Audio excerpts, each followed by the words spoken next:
Hi, welcome to my channel. I'm Ghost Prime. We're going to look at Generation 1 Jetfire in this video. And as you know, they changed his character model for the Generation 1 show.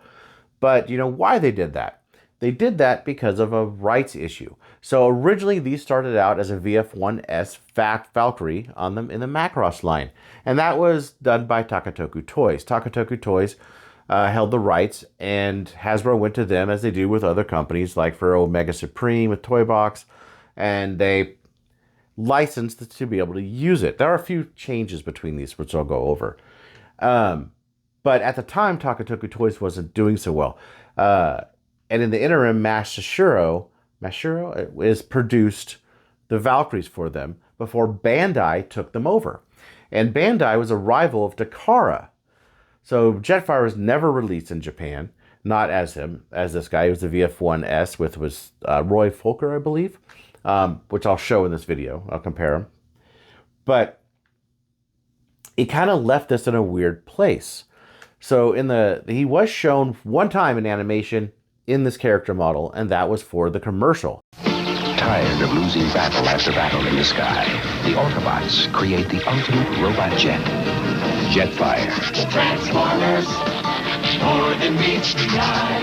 It would have been really cool to see him like that in the cartoon, but they changed his character model quite significantly for the cartoon, and they even changed his name to Skyfire. He never really got a chance as Jetfire. Now that Harmony Gold holds the license to these, we will never see a reissue of this done by Hasbro. It just isn't going to be done. They went so far as to even try to sue Hasbro for the G.I. Joe Striker that was painted like Jetfire. That was a San Diego Comic-Con exclusive, and I forgot what year, many years ago, 2016, I don't remember. But that's how hot this whole legal thing has been going on for quite some time. Now, during the transition, there were a few different models of Generation 1 Jetfire Toy. This one is an early model with the Macross logo. I'll go over all that in the review. So please like and subscribe. And without any further ado, let's get to the review. So first we're going to go over the box, and here's the box, and it is a iconic and gorgeous box. I unfortunately do not have the box. I have the styrofoam and it needs to be repaired, but I would love to get a box. They are quite expensive on the secondary market. He also came with instructions, so here's the instructions right here, and you have the figure and his armor. Now, I have mine all together. It is really brittle. These like to break a lot, especially this piece here in the middle and the clips that hold the back pieces on the legs. This is an early model Jetfire.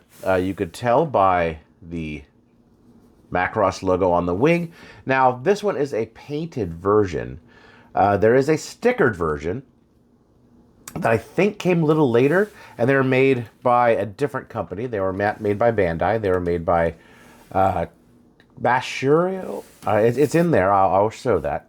But for later Jetfires, this was removed. So most Jetfires will have that removed and just have the stripe. He also, the earlier ones, have a stripe on the canopy. Now he comes with not just all these pieces of armor, but he comes with a gun clip and a gun. Now his gun would have had a missile, and this would have had a spring that shot a missile. But Jetfire did not come with missiles. He didn't come with any missiles in the US. Just the Robotech ones did. And here is all the armor pieces. You have this piece of armor, 2 boosters, backpack, the back of the boosters here, clips to hold them on, which are also another piece that breaks quite often. You have 2 arm guards, which also the clips on these break quite often. So there's a lot to be broken on this toy. But what a toy he is. What a toy he is. Now I'm going to bring in my VF1S Valkyrie figure, just kind of give a comparison and to show you what it looks like without the armor on. And to put the armor on, after you have to have these wings closed and moved up like this. And that's pretty much exactly the mode that's in right now. It's just the boosters on the back. This has a different piece here. This is a reissue. This Comes off and has one of these. I don't have that part to this. Unfortunately, I don't have any accessories to this. I got this for a killer price, though. I can't complain. But as you can see, this one looks a lot more yellow than this one. This one's a brighter white. This one wasn't quite as bright white as this. However, this one has yellowed a little over time. So I'm not too mad at it. I got this for a good price too. So one of the things I do want to point out is on the Macross, you can see the nose is a lot sharper than on the Jetfire figure there. And that is because the nose was blunted. Hasbro blunted the nose for the American release because I think they thought kids were going to stab each other at the front of a Jetfire figure. I mean, obviously that's what you do with a Jetfire figure, right? You stab other people with it. Yeah, so they blunted it right there, and it does look a little weird when you see them side by side. So, as with all Macrosses, there are a couple different modes. I have his hand sticking out there. So, let's put in the landing gear here. These landing gear are always known to pop you in the fingers, especially this one, because they got these little buttons, like little tabs right there, and they can hit your fingers and hit your nails real hard. It can really hurt. So let's do this real gently to try to transform him into Gerwalk mode. So we're going to take his leg. Let's move his head out of the way. Move him up. Arm. I want to do this gently so I do not break any of these pieces. It's been a long time since I've done this.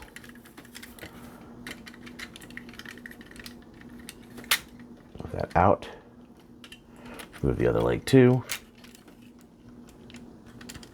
Move that out. Now there are clips in there that hold these arms in, and you have a clip here. This clip gets stuck in robot mode on mine. So once I turn this into robot mode, we're not changing it back. Then we go ahead and move the legs back.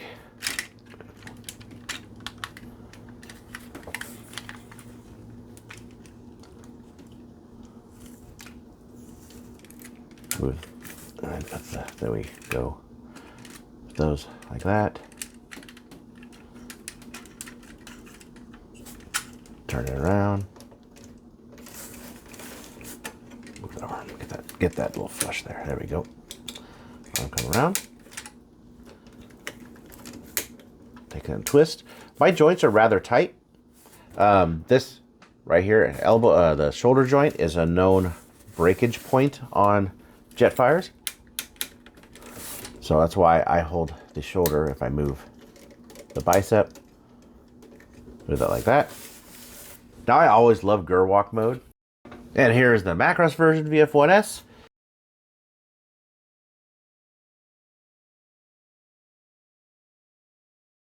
You could take his gun, stick that right under there, and his gun could be held under like that, or I believe on the top as well. Or he can't hold the gun, of course, in the hand.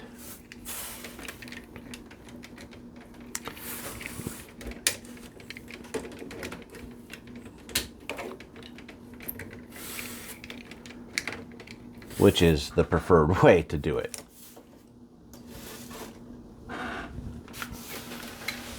So I absolutely dig this mode.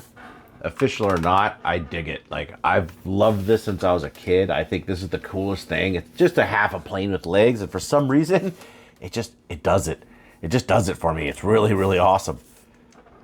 Now we're gonna go ahead and get them transformed into robot mode.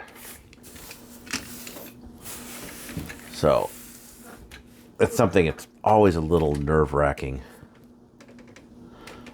doing. I'm going to go ahead and move these wings in for, well, kind of like this, I guess. I might have to move it back.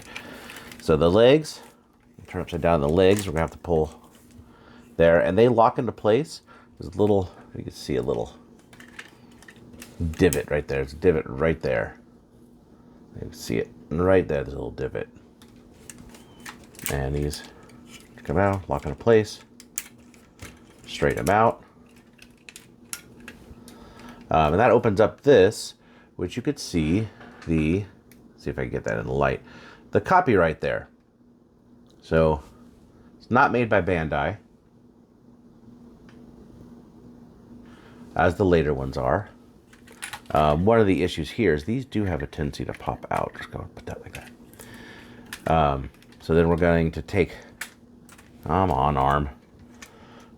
take this piece right here, slide it forward, down. I'll do that here. So we slide that down.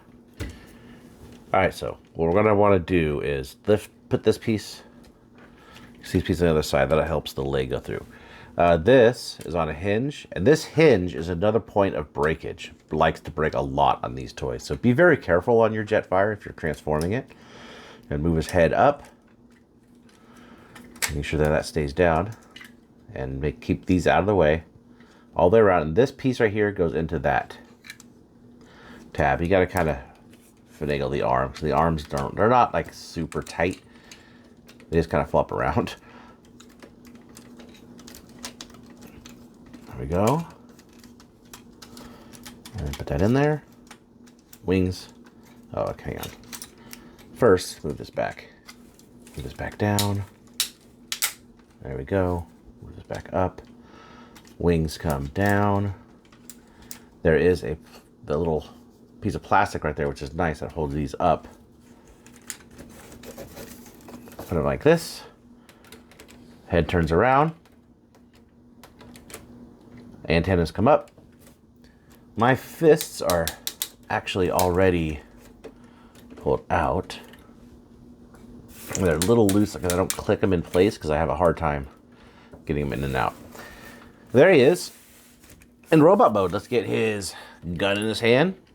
And he's just a large, beautiful transformer. I'm sure you know what Jetfire looks like. Look on the face. Mine has something that a lot of these have, and you have to look out for. That is a stress mark on the antenna. So be careful of that when you buy this, if you want to buy one in really good condition. And moving down, you get the paint on the chest. Mine has a little chip there. Down to the nose. So the paint on the legs, stickers.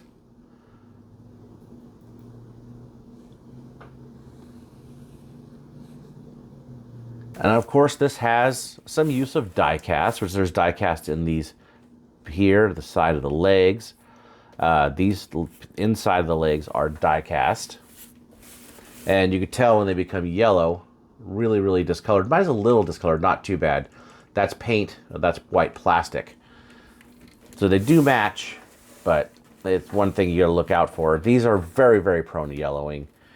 If you get one that's mostly white, like this one's mostly white, consider that a win. Now for Generation 1 toy, this thing was massively articulated. His arms go 360. He has shoulders that go out. He has bicep swivels, which these ones are really tight. If you don't use these joints, they get real tight. He has, rotating head. He doesn't have any waist, but he has legs that go out to there. He has knee bend. I mean, he was, for a Generation 1 toy, very, very articulated. Bringing in the VF1S. This is where Jetfire comes from. This is where they got this from, is this figure right here. Well, this is a reissue of it. This is from the 90s. But you could see where the paint work comes in. You got the black stripes here. On Jetfire's inner legs, there is a stripe there. The sticker detail is a little different. Like, as you can see, the black right there. They do put some more red on him. But you got the black, same design on the chest here, with the black on the inner. Some Valkyries only had this stripe. They didn't have paint here. Also different heads. He has the same head. This armor will fit on him. This one didn't come with any armor originally, and he just came with a gun and missiles and the canopy cover. Again, I don't have it. I am looking for it. But I will be 3D printing some armor for this guy. But those how those two compare together. And as you can see, it's the same thing. It's just a different color. So here he is with the Commander class Skyfire, and you can see a lot of what they had to do to change this design into this, or something similar to this for the cartoon to avoid legal issues. They didn't really change the name in my opinion. I'm not sure why they did that, but you can see there's still some similarities here, like along with the red, like the red kind of design there. The backpack, red here.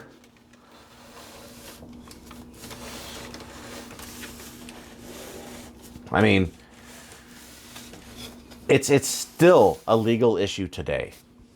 And finally, there he is with Generation 1 Optimus Prime, so you get just an idea just how massive this guy was back in the 80s.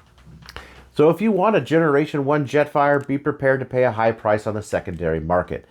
They are quite expensive, especially after 2020, where prices skyrocketed on everything, especially collectibles. I ended up getting him before 2020 and in the estate sale, so I got him pretty cheap. I got lucky. You still might be able to get lucky on him. Be aware of a few things. Yellowing. Where are you going to display them? Do not display them in any natural light. Arms. Are the arms loose? They always pop off. It's just one of those things that happens. Be careful of the antennas being bent or stressed. This back piece breaking, and just overall looseness for an old toy. They're not going to have a reissue of these, of Jetfire at least, so you have to take that into account. But anyway, please let me know, do you have a Generation 1 Jetfire? Are you looking for one? What do you think of Generation 1 Jetfire? I'll see you in the next review.